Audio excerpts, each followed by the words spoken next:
"He is right," the judge said. "You think you can stand it?" Papa asked. Grandpa roared like a bear. "Sure I can stand it. It's nothing but a sprained ankle. I'm not going to die.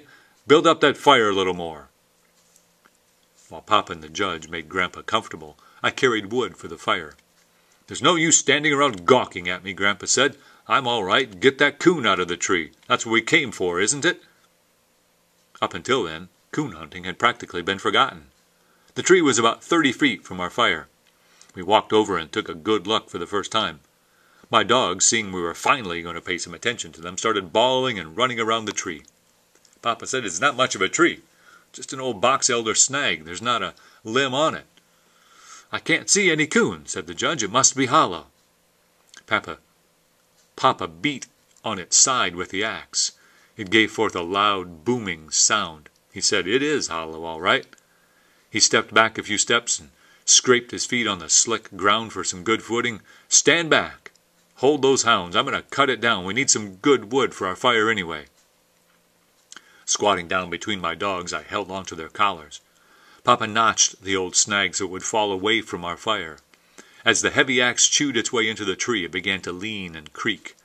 Papa stopped chopping. He said to the judge, "Come on, help me. I think we can push it over now."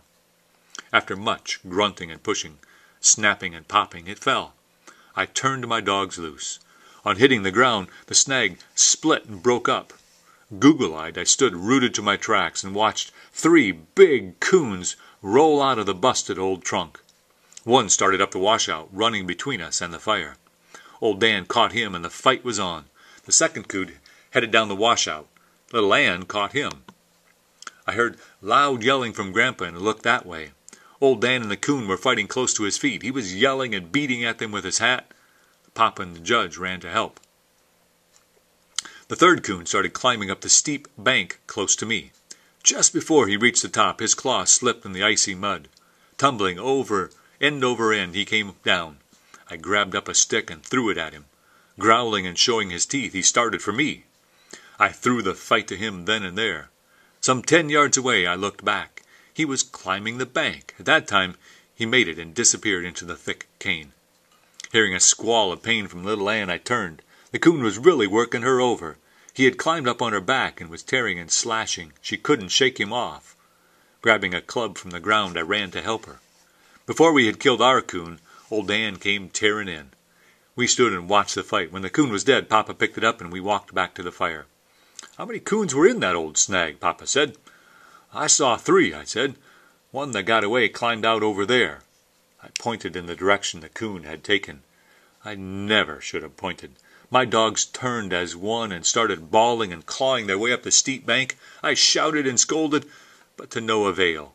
They disappeared into the rattling cane. We stood still, listening to their voices. The sound died away in the roaring storm. Sitting down close to the fire, I buried my face in my arms and cried.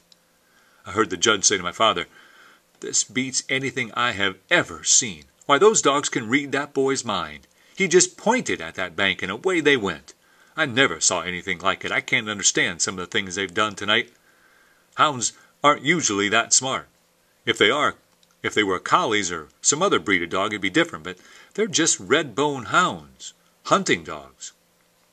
Papa said, "Yes, I know what you mean. I've seen them do things that I couldn't understand. I've never heard of hounds that have had any affection for anyone, but these dogs, they're different. Do you know they won't hunt with anyone but him, not even me?" Hearing my grandfather call my name, I went over and sat down by his side. Putting his arms around me, he said, "Now, I wouldn't worry about those dogs. They'll be all right. It's not long till daylight, and then you can go find them." I said, "Yes, but what if that coon crosses the river? My dogs will follow him. If they get wet, they could freeze to death." "We'll just have to wait and hope for the best," he said. "Now straighten up and quit that sniffling. Act like a coon hunter. You don't see me bawling, and this old foot is paining me something awful." I felt better after my talk with Grandpa. "Come on, let's skin these coons," Papa said.